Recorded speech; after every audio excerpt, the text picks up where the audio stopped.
Hello from sunny Scotland. Thank you for clicking on our link to this introduction to Equi Scotia CIC. My name's Julianne. I'm a founding director.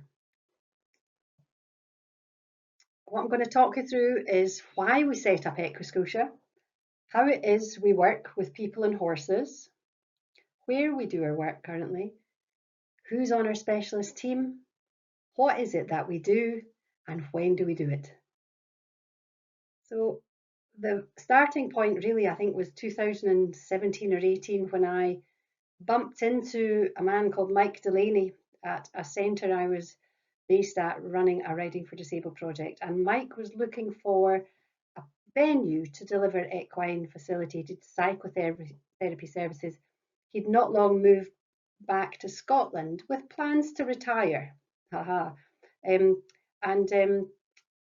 his work previous to that had been in trauma and addiction as a therapist in room-based therapy, and also through his experience of equine work when he set up and ran Leap Equine in the south.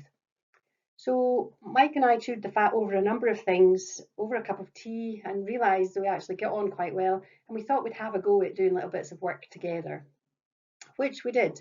And thanks to my dear late friend Leslie Furnell, who allowed us access to her RDA centre at Shires Mill, we did some leadership development work there and decided actually as time went on that maybe we should think about setting up an organisation that we could both work in together, where we could deliver leadership and corporate wellness activities with horses, and then divert profits to supporting youth work for people needing support with mental health and personal development.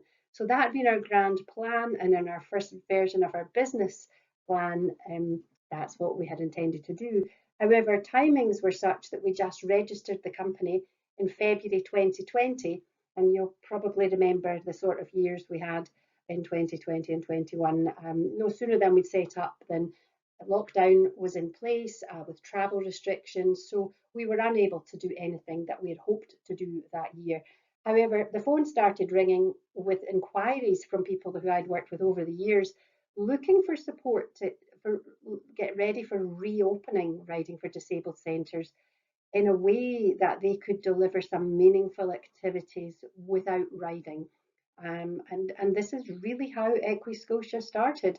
Lothian and Borders region of the Riding for Disabled Association, a couple of different groups were really keen to hear more about what it was that we did when we turn up and hire their centre and just mostly stand about looking at horses and talk about what we see. So yeah, that's it. How it got started, and yes, thanks to the Shires Mill team very much in the early days, who recorded naturally occurring activities that were happening at their centre, just haying horses and going about their day-to-day care while the centres were closed.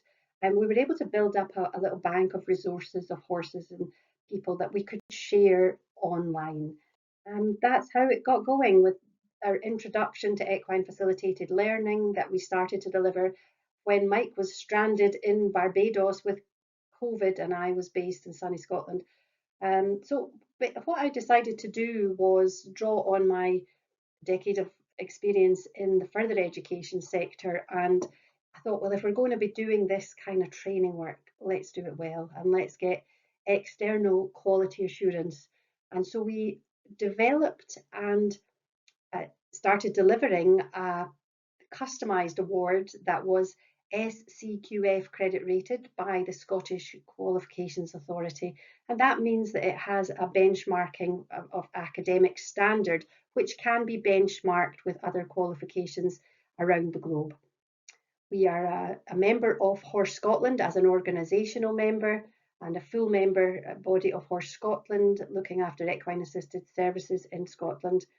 We are also an institute member of HETI, which is Horses in Education and Therapy International, which is an international network of practitioners involved with this type of work around the world.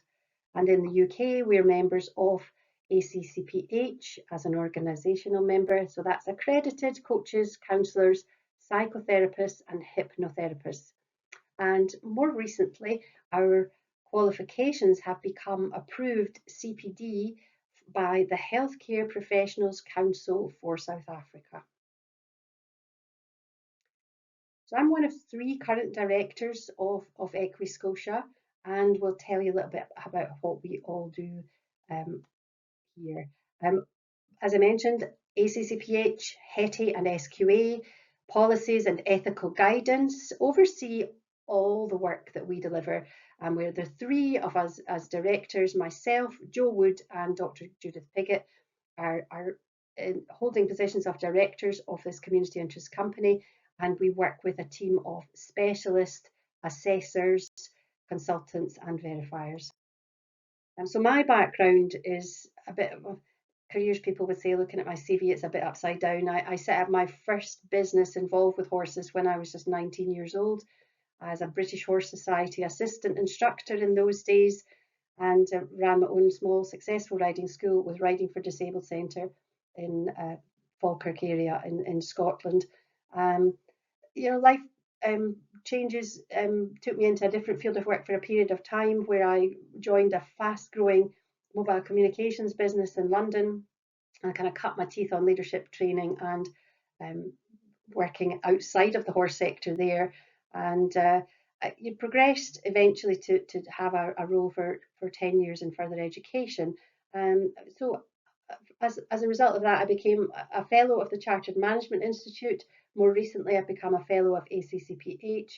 And along the way, I trained in executive and business coaching, and mainly working with non-horse related companies, again, fast growing organisations.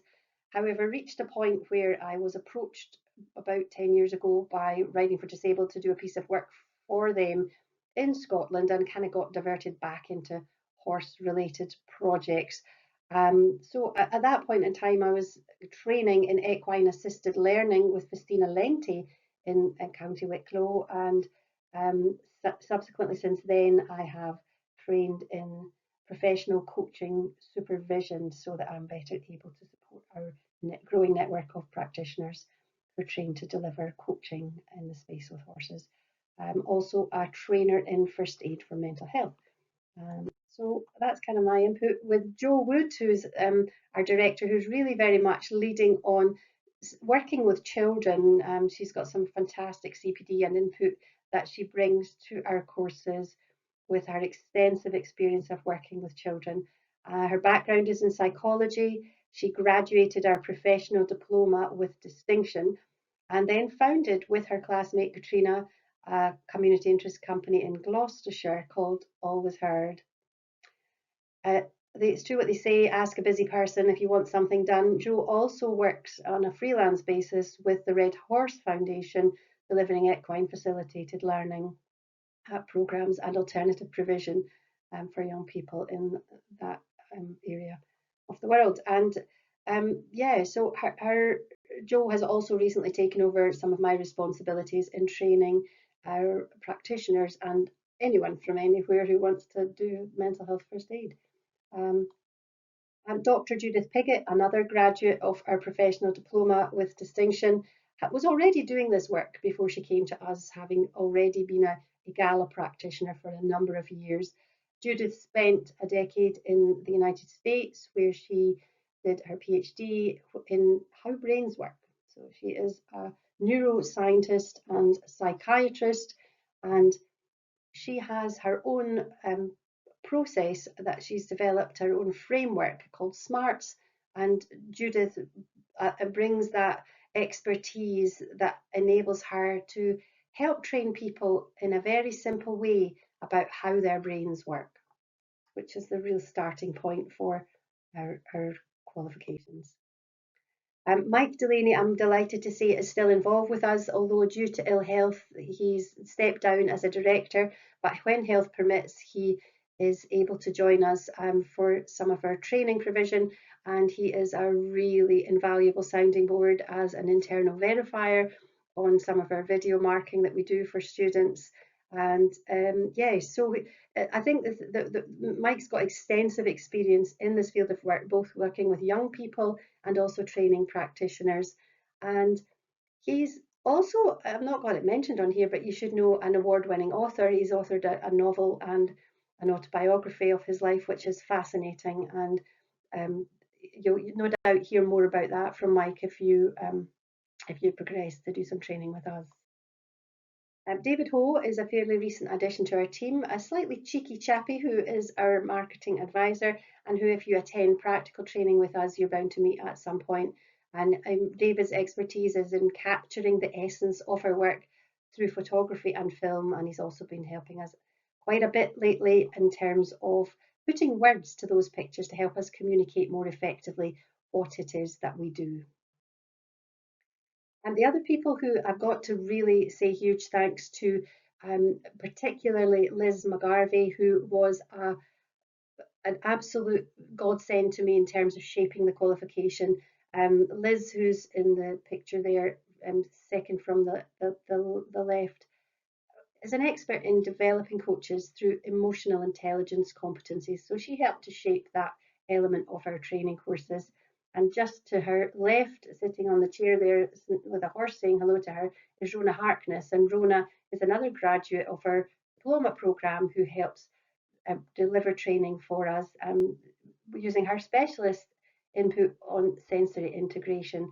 So Rona is an occupational therapist who set up the UK Occupational Therapy Network with equines, and delighted that Rona still contributes to our training programmes also. The other one on this page is with a horse speaking to her is Dr. Christina Grant, and again Christina has been a graduate of our diploma programme. She brings extensive experience as holding a PhD in horse behaviour, and her area of interest, as well as bringing together the equine and the human wellness elements through her own work, she's also got extensive experience in monitoring indicators for the mental state of horses and humans, and she's done some impressive work on heart rate variability. Dr. Diane Theakston is also a trainer and assessor on our professional diploma programme, and Diane herself, a very capable visually impaired horse rider, has a PhD in accessibility and leads on our diploma programme around about co-production and partnership working, which is really, really helpful when beginning to use the training to actually build and develop projects in your local community. Other people that are involved with our delivery is Katrina, who Joe works with down at Always Heard, and her classmate Lee, who's based in the Borders. These ladies are now involved with mentoring on our certificate programme, and we've got Liz in the middle, who's got a horse speaking to her. Liz Morrison runs the Happiness Horse Box near Swindon, and Liz brings some really valuable input to us with trained originally as a lawyer, and she supports the training that we deliver on risk management, which includes both business and safety risk management on our training courses. And last but not least, I've got to say a massive thank you to Lisa Ashton, who runs her own company called Equi Life Coach, and she runs a free horse lovers page called Coffee for Horse Lovers. Lisa really helped us up the game on the design of our qualifications in the early days, and she brought the content around about social license to operate in the equine sector and equitation science approaches around about how horses learn. So that's a bit more about how the horse's brain works and how the horse processes their information. And I think it's a massive thanks to Lisa that our diploma programme is pitched from day one at that level, before words like social license were commonplace across the industry as they are today. So a bit about how we work with horses and people. Really, the way our whole approach works is radically different to the type of work that I have done for the majority of my life with horses and people. And the framework that hangs it all together quite nicely is it's all about heads, hearts, and herds. And our training programs will teach you a little bit about, what is it about people's heads and horses' brains and how those work, and what is it around about motivations and emotional intelligence that informs how people behave, And really, in terms of herds, yeah, we're connecting with horses, but it also means sometimes it's herds of other animals and herds of people as well. So that's about the interaction between different living beings. So really, the way that we deliver our training is very much based on the latest evidence-based practice, and that includes how brains work, both horse and human. Aspects of emotional intelligence involving people's level of awareness of self and how they manage self and how they interact with other people. Very much the whole process of thoughts is all initiated with your sensory perception, so very much relating to not just your sight and your sound and your hearing, but Rona is absolute legend at helping raise awareness of the finer points of sensory awareness among people and helping people to identify sensory preferences. And in terms of self-care, we really feel very strongly that ongoing CPD and supervision are really essential for practitioners in this field of work, not just in the psychotherapy elements, but also in the coaching. Having worked as an executive coach and now trainer in equine facilitated learning and coaching, I just know that the value of supervision is massive in terms of people making sure they work within their own scope of practice to keep the whole process safe for all parties, including yourself, your clients, and your horses. For those who are not already trained in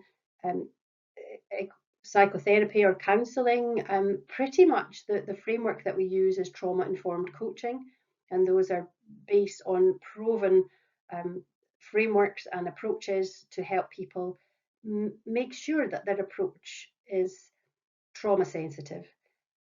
And really the whole thing is based on trying to set up safe and ethical activities for the horses involved with this work, and so that there's a horse welfare in both hemispheres is moving at a pace, it's galloping along, and we're delighted that, as I say, we've got the leading edge knowledge being brought in by experts who each time they deliver for us bring a new version of what the latest findings are. And the way that we deliver, how we do this work with horses and people, is pretty much blended learning. So there are opportunities to connect with us online, no matter where you are in the world. But also more and more, where now that the lockdown things have eased, everyone's really finding huge value in the in-person workshops with horses and people. We also are able to work in partnership with our graduates. So we'll talk a little bit about our two main venues and how our community of practice works. And the variety of locations that we can help people access across the UK.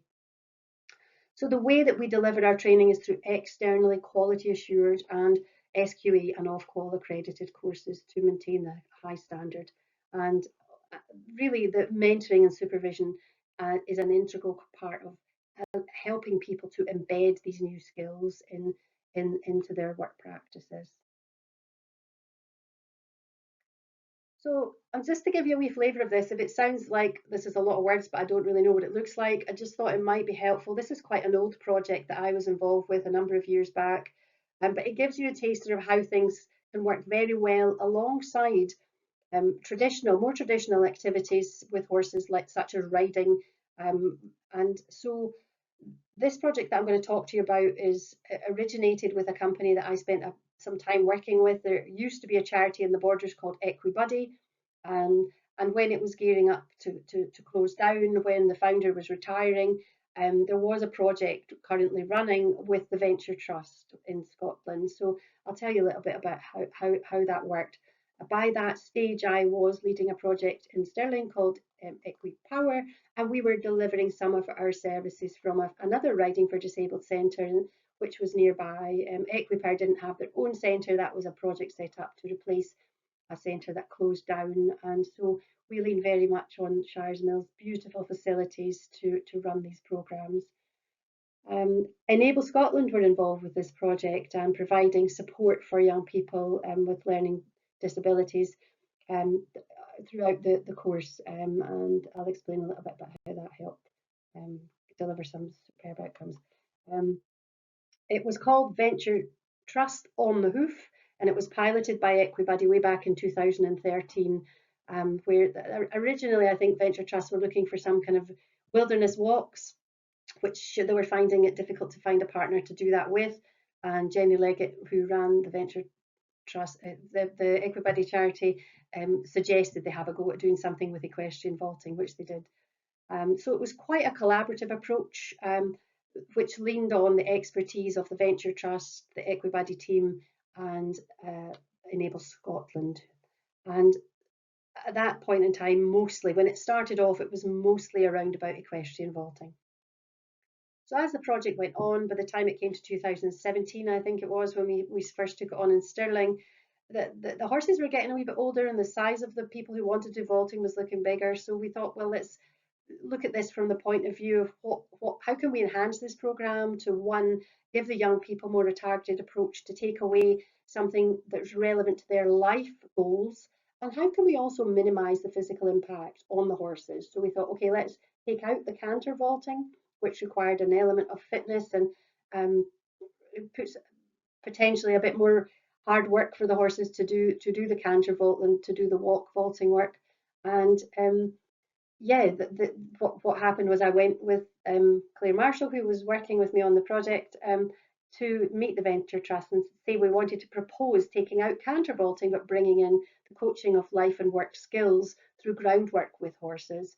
And they were delighted at this change, and it did work very well. The beauty of being working with the well-established bigger charities in this field was that it was pretty well funded. So for anyone interested in this field of work, it's really good to look at your third sector interfaces and organisations involved with a similar type of work. So partnership working can help to make these types of projects more robust and a better quality outcome for all parties. One of the beautiful things about this project was that Enable Scotland kept in touch with the young people and were able to tell us that a year after the programme, 100% of the young people were in employment or education. And the little image there is two young ladies who brought with them to their 3 afternoons with us the goal to get a job. It's what they wanted to do. So in 15 to 20 minutes of working together, setting up some obstacles on the ground, leading a horse, reflecting on how that went for them, these two young ladies came up with things that they knew they needed to do differently in order to get a job. For example, one of them said, I don't think about things from another person's point of view, and I really need to do that. And the other one said, actually, I don't think I plan enough. I need to plan better or I'm never going to get a job. So that's the sort of thing that people can take away from equine facilitated learning, coaching, or therapy. So what is it that we do? Broadly, our services fall into two main categories. One are things that any member of the general public can access and benefit from. So for example, we have day workshops with horses in person that you may access. If you want to just get a bit of a feeling for what is equine facilitated learning and coaching, you can come and join us for a day as a taster. You will no doubt take away some new level of insight or self-awareness that will be able to help you in your wider world. We also offer online first aid for mental health, which is SQA and Ofqual accredited. And over this winter coming up, we're also supplementing this with our self-care online resource pack. We can offer leadership with horses and workforce wellness with horses at our two main locations, one in Scotland, one in Winchester, and also in collaborative ventures with our graduates who have got quite a network across the UK and now beginning to establish internationally. So the other part of our work is practitioner training. If you have a taste of this work, you like it and you think, hey, I want to get into that. If you're running a riding school or you have a venue with horses and you'd like to learn how to do something that's not riding, that helps in your local community, then perhaps our introductory course might give you a flavour of whether or not training in this kind of work would be for you. So the online intro is available via our website, and we have also a certificate and diploma level training depending on how far you want to go with the training, and whether or not you want to do quite a short sort of 3 to 9 month intensive course, or whether you are interested in more research-based and report writing and an analytical view through doing the professional diploma, which is a much more academic qualification requiring hybrid referencing, etc. So it depends on what level you want to go to, but there's pretty much choice there for you to dip a toe in the water, check out if our approaches are fit for you before committing to anything else. The main venues for us currently, we're working in partnership with the Border Group of Riding for Disabled, who've got a superb small centre that's ideal for this work. And we also have teamed up with Broadlands Therapy and RDA Centre in Winchester, and we were introduced to them because one of our wonderful ponies that we worked with in the early days, Harry, has moved to that neck of the woods. So we will be working with them in person for the first time in the spring of 2026. And we're really excited about that. So our community of practice is our graduates who are all engaged with ongoing CPD and supervision. There are over 40 venues across the UK. We also now have one in South Africa. The venues range from the Scottish Islands, from the Isle of Lewis, all the way down to the South Coast. And the type of people who train with us and find it's a good fit tend to be education or healthcare professionals or equine professionals who are open to a different way of working, but all of them are committed to promoting wellness in both horses and people. And the big thing for us is helping people to identify and work within their own scope of practice. So they're not selling services that they're not sufficiently experienced and qualified to deliver. That's a biggie for us. So if you're looking to find out a bit more about us, we do have social media platforms if that's your thing. We have an Instagram page, a LinkedIn page, and a Facebook page, all under Equi Scotia CIC, and you'll also find some of our short courses on Eventbrite. We've got a really simple website that's got signposts to most things, www.equi-scotia.com, and if you struggle with any of these platforms, feel free to drop an email to hello@equiscotia.com. Thank you for tuning in and hope that we'll meet at some point along the way. If you're viewing this on YouTube, please give us some feedback, good, bad or ugly, and please tell us where in the world you're connecting from. Thank you. Bye.